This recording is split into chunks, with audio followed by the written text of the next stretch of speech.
Alright, how's it going, YouTube? I'm going to be doing a very quick little tutorial video on how to make a fresh dairy caramel.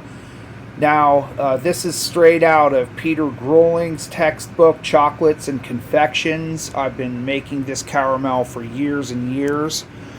This is actually a half recipe, and so it's just got a few ingredients here.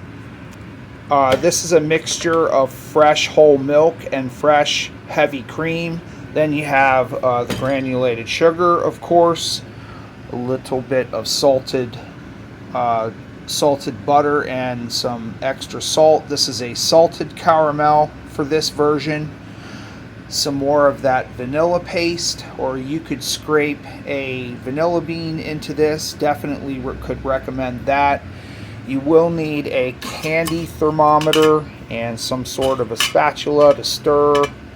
And the downside is with this formula is it does require a fair bit of corn syrup. I'm using the non-GMO version here, which is a little better for you. But if you don't like having if you don't like using corn syrup in things or glucose syrup, then this recipe wouldn't be for you. But it does make a very beautiful, delicious, smooth caramel that's similar to a dulce de leche, but just way better flavor in my opinion. So I'm just going to show you how this goes together real quick. Okay, so real simple here. The first thing I'm going to do is just add in the whole milk and the heavy cream. As always, the entire recipe is going to be down in the description box, so very easy to make. You just have to watch the temperature on this. That's basically all there is to this. It makes a really fabulous caramel. So the granulated sugar, put that right there in the center.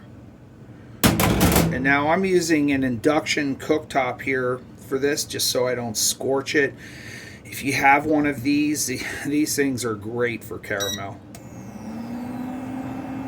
Now I just set that fairly low. I have this set to the first setting for right now. This process for fresh dairy caramel does take a lot longer than other methods for making caramel, but I think the taste is worth the effort. So we're just going to let this come to a boil, and then I'm going to add in the corn syrup here. While your cream and milk and sugar is coming up to the boil, you can go ahead and scrape in a vanilla bean, or if you're using vanilla paste. How much vanilla depends on how vanilla-y you like your caramel. I like a good vanilla caramel flavor, so I don't know, I'll probably add a teaspoon of this in here. So if you were going to be scraping a vanilla bean, this is a half recipe, so just use half of a vanilla bean and save the other half for something else. So as soon as your mixture comes to a boil, then go ahead and scrape in your corn syrup into here, and this is being used as a doctoring agent to keep the caramel smooth and from crystallizing out on you.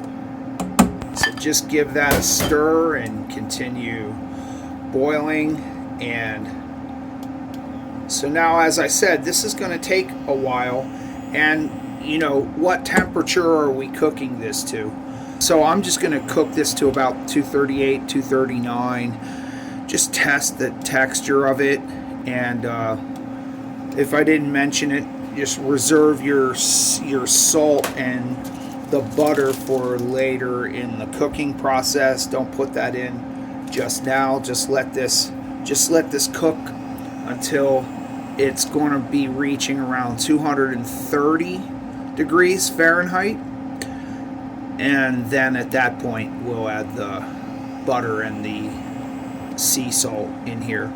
But you could also keep cooking this all the way to about 243 and have a soft, 243, 244, you would have a still soft caramel that you could then let set up in a pan or something, and then cut it in, dip it in tempered dark chocolate to make candies. You could also just let this set up in a confectionery frame or a pan and cut it and then wrap it in wax paper for caramels. Very versatile, but in this case for French macaron filling, I'm just going to be bringing this to around 238, 239. That should be the right texture. So we'll come back to this. I would definitely continue stirring this at least intermittently. Keep a real close watch on this, especially if you're just using like a regular electric stove top or gas or something like that. It can definitely stick and scorch. I will say I think it's a little less likely to stick and scorch on an induction cooker. That's just been my experience, but definitely don't walk away from this. This certainly can boil over, so use a large enough pot that you have room for error, shall we say. But just keep on stirring this occasionally, and it's not necessary to stir continuously, but just keep a real close watch on it. And then once it starts cooking for a while, after about 10-15 minutes, you can put a candy thermometer in here. It's handy to have one of these like this, which these are not expensive little candy thermometers, and you can hook it on the back of your pan like that.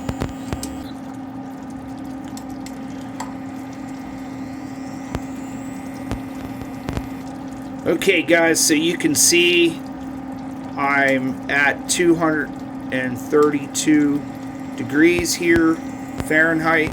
So I'm now going to go ahead and add in a little bit of this salted butter here and salt. You can see here that the texture of this is thickened up quite a bit. It's very shiny and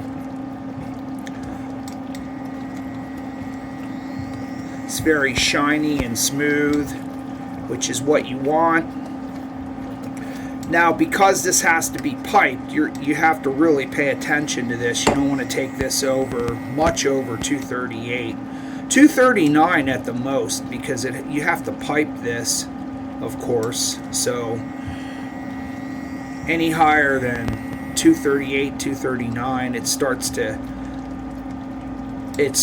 set way too viscous for you to be able to pipe it. So keep a close watch here on what you're doing on the temperature of this, because this can start to pop up now pretty quick. It'll take a few minutes yet from here for it to reach its final temperature.